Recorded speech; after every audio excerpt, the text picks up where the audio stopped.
Welcome. Tonight's story begins in a hospital room so quiet that even the machines seem to hold their breath. A newborn baby lay completely still. No cry. No movement. No heartbeat detectable by the monitors. One by one, 18 doctors examined the child. Specialists. Consultants. Senior physicians with decades of experience. They checked vitals, reviewed scans, repeated tests. And then, with clinical certainty, they reached the same conclusion. The baby was dead. A time of death was recorded. The parents were gently escorted away, their world collapsing in slow motion. Papers were signed. Equipment was turned off. The room began the quiet transition from emergency to aftermath. But as the doctors walked out, one person stayed behind. She wasn't a specialist. She wasn't a senior consultant. She wasn't even supposed to question the decision. She was a young nurse. New to the ward. Low on the hierarchy. Trained to follow instructions, not challenge authority. And yet, standing alone beside that lifeless newborn, something felt wrong. Not medically wrong, humanly wrong. The room was too warm. The skin didn't feel the way it should. And for just a moment, she thought she felt something. A sensation so faint she doubted herself. She could walk away like everyone else. That's what protocol demanded. That's what her career depended on. Because if she was wrong, she wouldn't just be embarrassed, she could be fired. But if she was right, then walking away would mean leaving a living child to die. What happened next would expose a terrifying truth about certainty, hierarchy, and how easily human life can be written off when compassion steps aside. It would force an entire hospital to confront a mistake they never thought possible. And it would prove that sometimes, the difference between life and death isn't knowledge, or experience, or authority. It's the courage to refuse to walk away. Stay with me until the end of this story, because what that nurse does next will change everything. The hospital wing was unusually quiet that night. Not the peaceful kind of quiet, but the heavy, suspended silence that follows loss. Machines hummed softly. Lights glowed without warmth. Nurses moved with practiced efficiency, but no one lingered longer than necessary. Room 312 sat at the end of the neonatal corridor. Inside, a newborn baby lay beneath a thin hospital blanket. No crying. No movement. No visible breath. The baby had been rushed in hours earlier after complications during birth. Oxygen deprivation.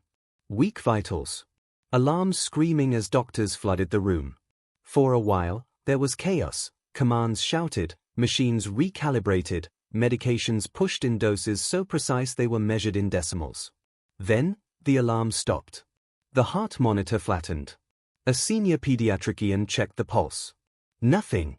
Another doctor listened for breath sounds. Nothing. A third ran neurological tests. No response. Still, they didn't rush the declaration. They called in more doctors. One after another, specialists arrived. Neonatologists. A cardiologist. A neurologist. Each performed their own assessment. Each came to the same conclusion. No cardiac activity. No brain response. No signs of life. After 2 hours, the lead physician spoke the words everyone dreaded. Time of death, 2:17 a.m. The words didn't echo, but they landed. The baby's parents were escorted to a small room nearby. The mother had been recovering from childbirth, her body still shaking, her mind fogged with painkillers and hope. When she heard the words, she screamed once, raw and animal, before going completely silent. The father didn't cry. He just nodded, as if agreeing with a reality he couldn't fight. Consent forms were explained. Procedures outlined. Gentle voices. Clinical language. Back in room 312, the machines were turned off. Beep. Silence. Doctors began leaving. Some paused at the doorway, hands resting briefly on the frame. Others didn't look back at all. They had done their duty. Medicine had reached its limit. The case was closed. Only the nurses remained to prepare the body. And among them was Lena. 24 years old. 6 months into her first hospital job. Still learning when to speak and when to disappear. She had watched everything quietly. No one asked her opinion. No one expected one. She followed orders, adjusted equipment, passed instruments, always careful not to get in the way. As the room emptied, Lena approached the crib. She told herself she was just doing her job. But when her fingers touched the baby's skin, her stomach tightened. It wasn't cold. She paused. Hospitals were warm, she reasoned. Bodies retained heat. This meant nothing. 18 doctors had already confirmed death.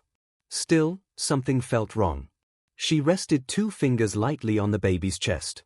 Nothing. She exhaled, embarrassed at herself. Then she turned toward the door. And stopped.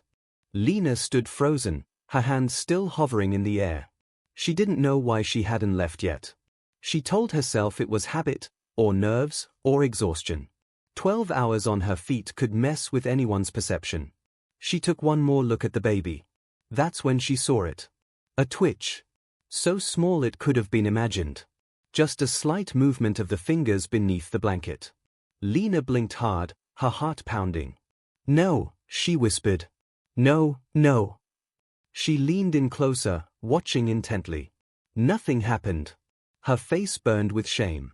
She was projecting hope where none existed. She had seen parents do this before, convince themselves they felt movement after death. She wasn't supposed to be emotional. She was a nurse. She straightened up, took a step back toward the door. Then the baby's chest moved. Barely. But unmistakably. Lena's breath caught so sharply it hurt. She rushed back to the crib, hands shaking, and placed her fingers on the baby's neck. This time, she pressed harder, counting silently. 1, 2, 3. There it was. A pulse. Weak. Erratic. Like a match struggling not to go out. Her mind screamed at her to stop. To question herself. To remember the hierarchy. 18 doctors. 18. If she was wrong, she wouldn't just be corrected, she would be humiliated. Possibly disciplined. Possibly fired. Nurses weren't supposed to override death declarations. But if she was right? She imagined the baby placed in cold storage. Alone. Alive. Her fear turned into something else. Resolve. She reached for the emergency button, then hesitated. Once pressed, there was no going back. She pressed it. The alarm cut through the corridor. A senior nurse rushed in, irritation already visible. "What happened?" she snapped. Lena's voice trembled. "I think the baby is alive." The nurse frowned, checked the monitor, flat. She looked at Lena like she'd lost her mind. "This case is closed." "I know," Lena said. "But please. Just check." Reluctantly, the nurse placed her fingers on the baby's neck. Her expression changed instantly. "Call the doctors," she said, voice sharp. "Now." The doctors came running. The same people who had walked out minutes earlier now flooded back into room 312, disbelief etched on their faces. Machines were reconnected. Oxygen rushed in. Orders flew. The monitor flickered. A thin line appeared. Then another. A heartbeat. No one spoke for a moment. Then chaos, controlled chaos. Chest compressions. Medication. Warming procedures. Every second counted. The baby's heartbeat wavered, threatening to vanish again. "Come on," someone whispered. "Stay." Then it happened. A gasp. Soft. Fragile. But real. The baby breathed. A nurse ran to the parents. "Your baby is alive." The mother screamed and ran, collapsing at the doorway. The father wept openly, gripping the wall. The baby was rushed to intensive care. Alive. Lena stood against the wall, shaking, tears streaming down her face. She hadn't meant to change history. She had just refused to walk away. The hospital never called it a mistake. Official reports used careful language, rare delayed cardiac response. Spontaneous recovery. But everyone knew. Protocols changed quietly. Extended monitoring. Mandatory waiting periods. More checks. Fewer assumptions. Lena was called into the chief physician's office. "You shouldn't have questioned 18 doctors," he said. She nodded. "But if you hadn't," he continued, "a child would be dead." He stood and shook her hand. "Thank you for staying." Not everyone thanked her. Some doctors avoided her. Her presence reminded them of something uncomfortable, that expertise wasn't infallible. Months later, Lena visited the neonatal unit. The baby was bigger now. Stronger. Breathing on their own. Alive. The parents hugged her without words. Years later, Lena would still think about that night. About how close the world came to losing a life, not because people didn't care, but because they were too certain. 18 doctors walked away.